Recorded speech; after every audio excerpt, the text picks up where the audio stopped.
জায়গাটা আমি দাঁড়িয়ে আছি এটা হচ্ছে গঙ্গা, যমুনা, সরস্বতী তিন পূর্ণ নদীর সঙ্গমস্থল। এটা যে ত্রিবেণী ত্রিধারায় স্নান করার জন্য দেবতারাও 144 বছর পর অপেক্ষা করে, এই সেই কুম্ভমেলা। হাজারো লোকের ভক্তিপূর্ণ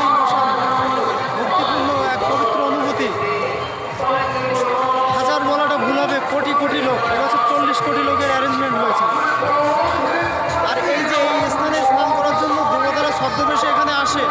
আর কালকে মাঘী পূর্ণিমা, উপরে চন্দ্রদেব সাক্ষী রয়েছে। কালকে মাঘী পূর্ণিমায় আমিও এই স্নানের এক সাক্ষী হয়ে থাকবো এখানে।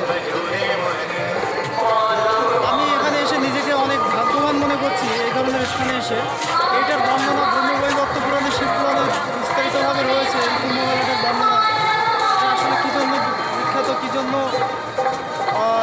এটার প্রচলন কীভাবে হয়েছে, এটার সব ডিটেলস রয়েছে। এটা অন্য একটা ভিডিওতে ব্যাখ্যা করার চেষ্টা করব। এখন আপনারা এই দৃশ্যগুলো শুধু আপনারা উপভোগ করতে থাকুন যে এই দৃশ্যটা কতটা মহত্বপূর্ণ, কতটা পবিত্র, কতটা শান্তিপূর্ণ, হিংসাশূন্য। এই দৃশ্য মুখে বর্ণন করার মতো কোনো ভাষা আমি খুঁজে পাচ্ছি না। যদিও কিছু কিছু ক্ষেত্রে ভাষা শূন্য হয়ে যেতে হয়, তবুও ভাষা দেওয়ার চেষ্টা করা হয় কিছুটা ব্যাখ্যা করার জন্য। তো কিছুটা ব্যাখ্যা না করলে নয়। আমি শুধু এইটুকুই বলছি যে এই যে স্রোত, যেটা আপনারা দেখতে পাচ্ছেন, এই যে স্রোত আপনারা দেখার সাথে সাথে আবার সাথেও আপনারা এখানে কল্পনাতে, আপনাদের দেহ যেখানেই থাকুক, শরীর যেখানেই থাকুক, আপনারা কল্পনাতে এই জলে ডুববেন। মনটাই তো আমাদের শরীরের প্রধান অঙ্গ, প্রধান রাজা। এই মন থেকে আপনারা এখানে ডুববেন, তাহলেই হবে।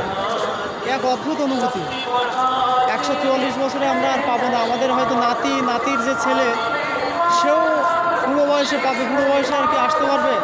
আর সে কোন মেন্টালিটির হবে তার কি গ্যারান্টি আছে? সে ধর্মীয় মেন্টালিটি থাকবে কিনা তার কি কোনো ব্যাখ্যা আছে? তো এক অহরভাগ্যম, অতি ভাগ্য, অতি সৌভাগ্য। আমি নিজেকে ধন্য মনে করছি। আর আপনারা যারা এই ভিডিও দেখছেন তাদের কাছে আমি কৃতজ্ঞ যে আপনারা এই ভিডিওটা দেখে আমার ভিডিওটার মান বাড়িয়েছেন। আমার কথাগুলো আপনারা শুনেছেন, তার জন্য